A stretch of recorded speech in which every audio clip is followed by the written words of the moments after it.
A igreja na Alemanha está desafiando a igreja católica do mundo inteiro. Você já deve ter ouvido falar de algumas das discussões que estão ganhando força nos últimos tempos. A liberação de sacramento do matrimônio para pares homossexuais, a permissão para a ordenação sacerdotal de mulheres, direito dos leigos participarem das eleições de novos bispos, admissão de homens casados ao sacerdócio ordenado. Essas são algumas das principais pautas que a maioria dos bispos alemães tem defendido no Synodalweg, o caminho sinodal alemão, indo totalmente de encontro ao que é ensinado pela doutrina católica e pelas escrituras sagradas ao longo dos milênios. E mesmo que o Papa não tenha aceitado essas exigências, o caminho sinodal alemão segue a passos firmes, rumo a uma era de descentralização do poder decisório da Igreja Católica. Com que direito eles contrariam os ensinamentos da verdade de Cristo? Olha lá, a Alemanha de novo. E de que forma tudo isso pode ser relevante para nós, para mim, para você, que não moramos lá? O Synodalweg é o caminho sinodal alemão, é uma série de conferências da Igreja Católica na Alemanha que tem por objetivo discutir questões teológicas e organizacionais. A sua Assembleia Sinodal é composta por 230 membros religiosos, como arcebispos, bispos auxiliares e também por um número igual de leigos do Comitê Central dos Católicos Alemães. É gente demais. Não é um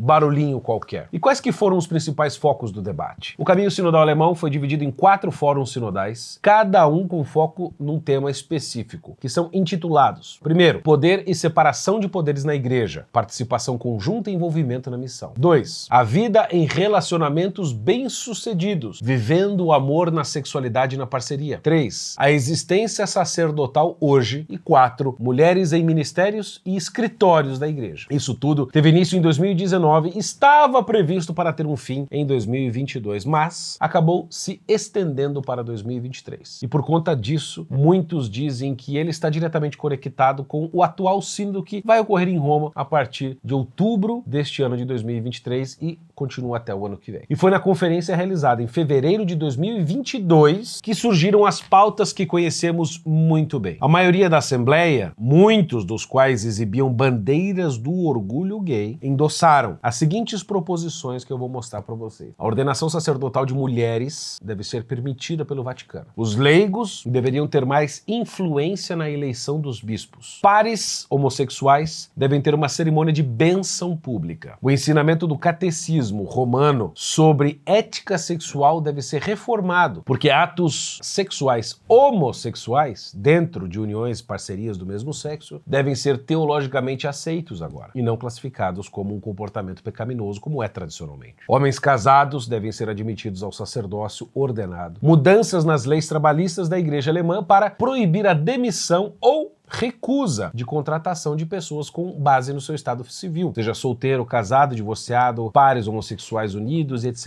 e tal. Não me surpreende o posicionamento do Vaticano diante dessas barbaridades. Por quê? Porque a Santa Sé afirmou oficialmente que o sínodo alemão não pode tomar tais decisões doutrinais e administrativas por conta própria e interviu com uma declaração pública feita em julho de 2022. Em tal declaração, o Vaticano disse, abre aspas, para proteger a liberdade do povo de Deus e o exercício do ministério episcopal, parece necessário especificar que o caminho sinodal na Alemanha não tem o poder para obrigar bispos e fiéis a assumirem as novas formas de governo e novas formas de abordagem de doutrina e moral. Não seria lícito, continua o Vaticano, iniciar nas dioceses, antes de um acordo no âmbito de toda a igreja, novas estruturas oficiais ou doutrinais, que seriam uma ferida à comunhão eclesial e uma ameaça à unidade da igreja. Fecha aspas. Denunciando que poderia estar a caminho de um cisma. Mas, então, se o próprio Papa Francisco se posicionou de maneira contrária ao que vem acontecendo na Alemanha, de que forma tudo isso pode ser relevante para nós, para mim, para você, que não moramos na Alemanha? Ou seja,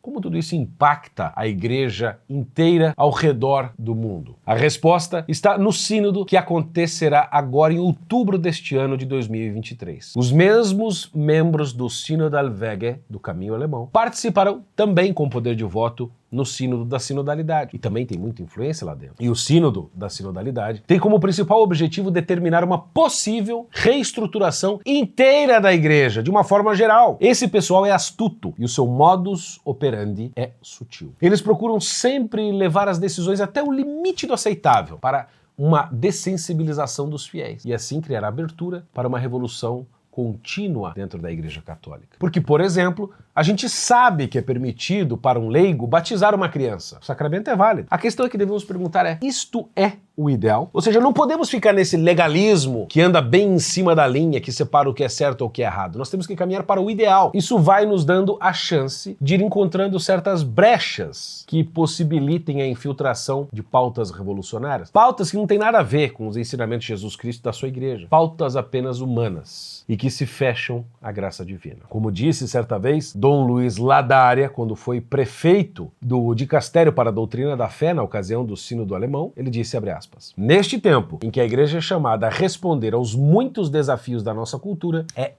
essencial que ela permaneça em Jesus, como os ramos da videira. É por isso que o Mestre nos convida a fazer com que as suas palavras permaneçam em nós. Se guardares os meus mandamentos, permanecerás no meu amor, diz o Evangelho de São João 15:10. Continua Ladaria. Somente a fidelidade às suas palavras, que não passarão, assegura nosso enraizamento em Cristo e em seu amor. Somente a aceitação do seu sábio desígnio, que toma forma nos sacramentos, revigora as raízes da igreja, a fim de produzir frutos de vida eterna. E para você, que ainda está achando tudo isso muito confuso e quer ficar por dentro dos próximos passos que a igreja pode dar a partir do mês que vem e entender o que vai ser o sínodo da sinodalidade, eu quero te fazer um convite. Cheque a sua inscrição, assine o sininho para receber as notificações, deixe o seu curtir e até breve.